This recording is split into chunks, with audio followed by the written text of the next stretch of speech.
श्री सीताराम चंद्राभ्याम नमः। श्रीमद् वाल्मीकि रामायण किष्किंधा कांड 27वां सर्ग। प्रश्न गिरी पर श्री राम और लक्ष्मण की परस्पर बातचीत। जब वानर सुग्रीव का राज्यभिषेक हो गया और वे किष्किंधा में जाकर रहने लगे, उस समय अपने भाई लक्ष्मण के साथ श्री राम जी प्रश्नगिरी पर चले गए। वहां चीतों और मृगों की आवाज गूंजती रहती थी। भयंकर गर्जना करने वाले सिंहों से वह स्थान भरा था। नाना प्रकार की झाड़ियां और लताएं उस पर्वत को आच्छादित किए हुए थी और घने वृक्षों के द्वारा वह सब ओर से व्याप्त था। वृक्ष, वानर, लंगूर और बिलाव आदि जंतु वहां निवास करते थे। वह पर्वत मेघों के समूह सा जान पड़ता था। दर्शन करने वाले लोगों के लिए वह सदा ही मंगलमय और पवित्र कारक था। उस पर्वत के शिखर पर एक बहुत बड़ी और विस्तृत गुफा थी। लक्ष्मण सहित श्री राम ने उसी का अपने रहने के लिए आश्रय लिया। रघुकुल का आनंद बढ़ाने वाले निष्पाप श्री रामचंद्र जी वर्षा का अंत होने पर सुग्रीव के साथ रावण पर चढ़ाई करने का निश्चय करके वहां आए थे। उन्होंने लक्ष्मी की वृद्धि करने वाले अपने विनय युक्त भ्राता लक्ष्मण से यह समयोचित बात कही। शत्रु दमन सुमित्रा कुमार, यह पर्वत की गुफा बड़ी ही सुंदर और विशाल है। यहाँ हवा के आने जाने का भी मार्ग है। हम लोग वर्षा की रात में इसी गुफा के भीतर निवास करेंगे। राजकुमार, पर्वत का यह शिखर बहुत ही उत्तम और रमणीय है। सफेद, काले और लाल हर तरह के प्रस्तर खंड इसकी शोभा बढ़ा रहे हैं। यहाँ नाना प्रकार के धातुओं की खाने हैं। पास ही नदी बहती है, उसमें रहने वाले मेढक यहाँ भी उछलते कूदते चले आते हैं। नाना प्रकार के वृक्ष समूह इसकी शोभा बढ़ाते हैं। सुंदर और विचित्र लताओं से यह शैल शिखर हरा भरा दिखाई देता है। भांति भांति के पक्षी यहाँ चहक रहे हैं तथा सुंदर मोरों की मीठी बोली गूंज रही है। मालती और कुंद की झाड़ियाँ, सिंधुवार, शिरीष, कदम, अर्जुन और सर्ज के फूले हुए वृक्ष इस स्थान की शोभा बढ़ा रहे हैं। राजकुमार, यह पुष्करणी खिले हुए कमलों से अलंकृत हो बड़ी रमणीय दिखाई देती है।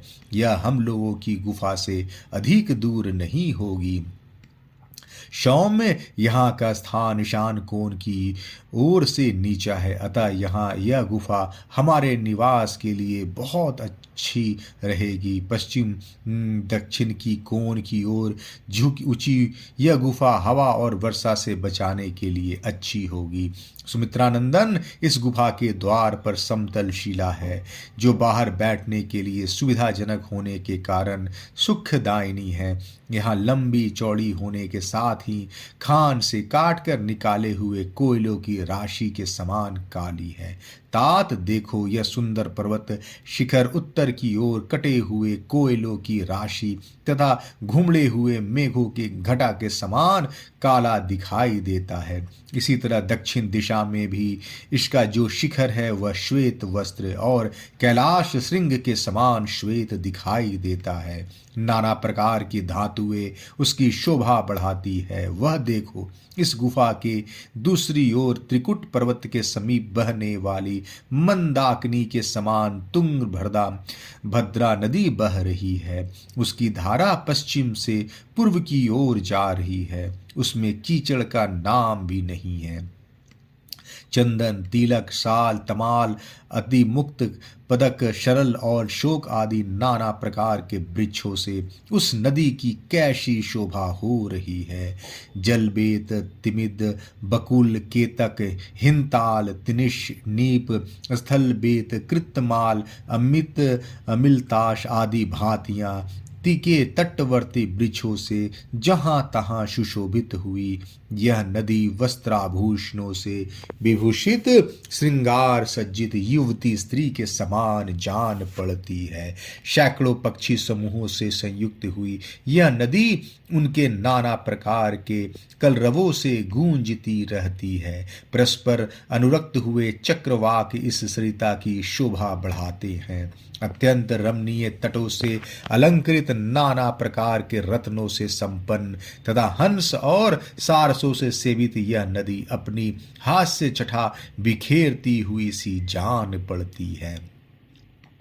कहीं तो यह नील कमलों से ढकी हुई है, कहीं लाल कमलों से सुशोभित होती है और कहीं श्वेत एवं दिव्य कुमुद कलिकाओं से शोभा पाती है।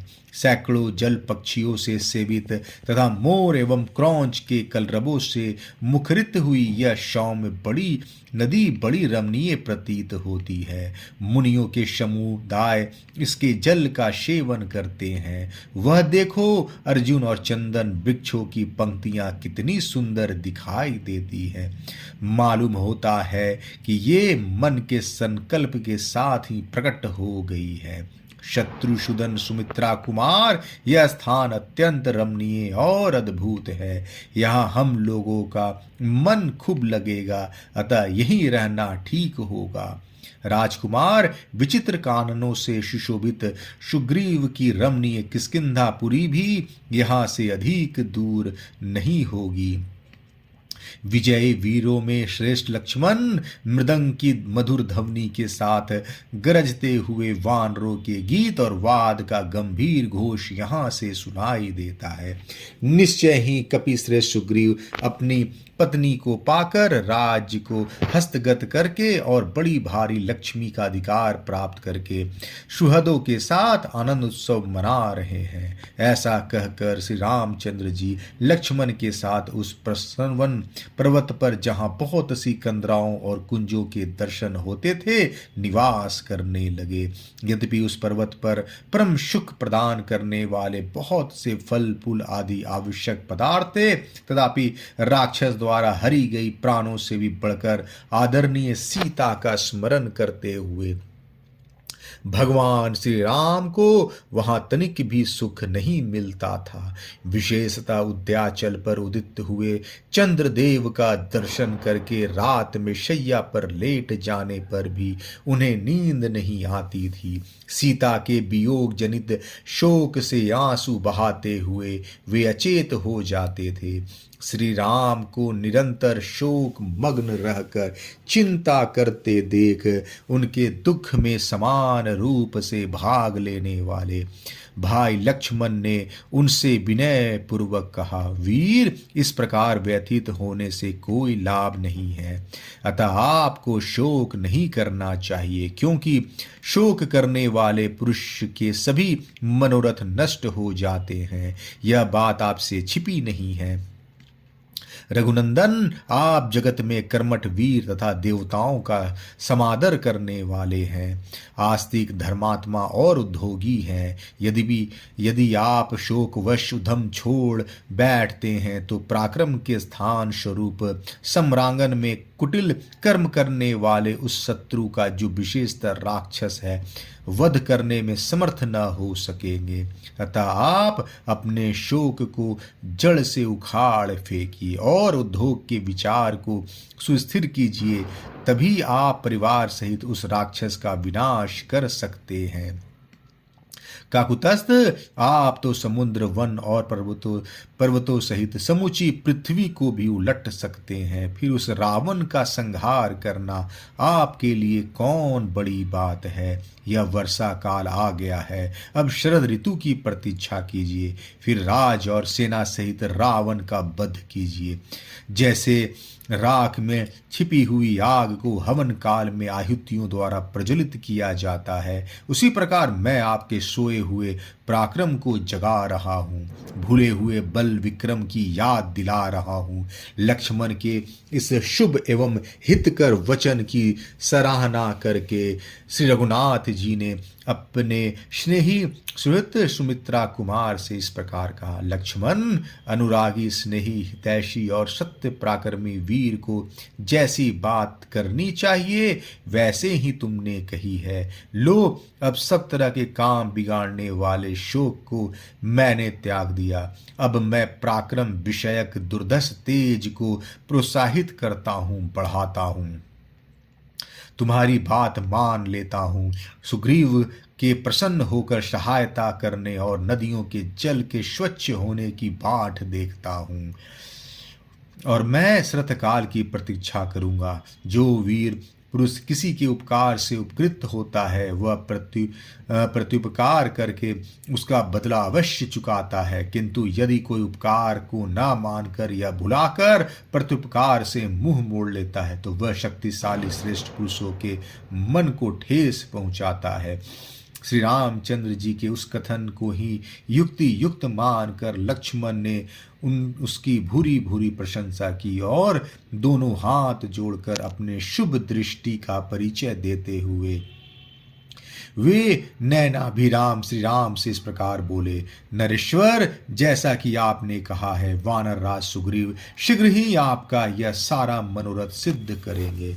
अतः आप शत्रु के संहार करने का दृढ़ निश्चय लिए शतकाल की प्रतीक्षा कीजिए और इस वर्षा काल के विलंब को सहन कीजिए।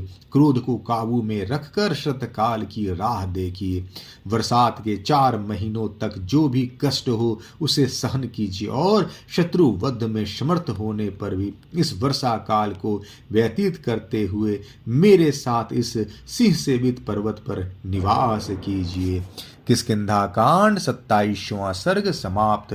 जय श्री राम।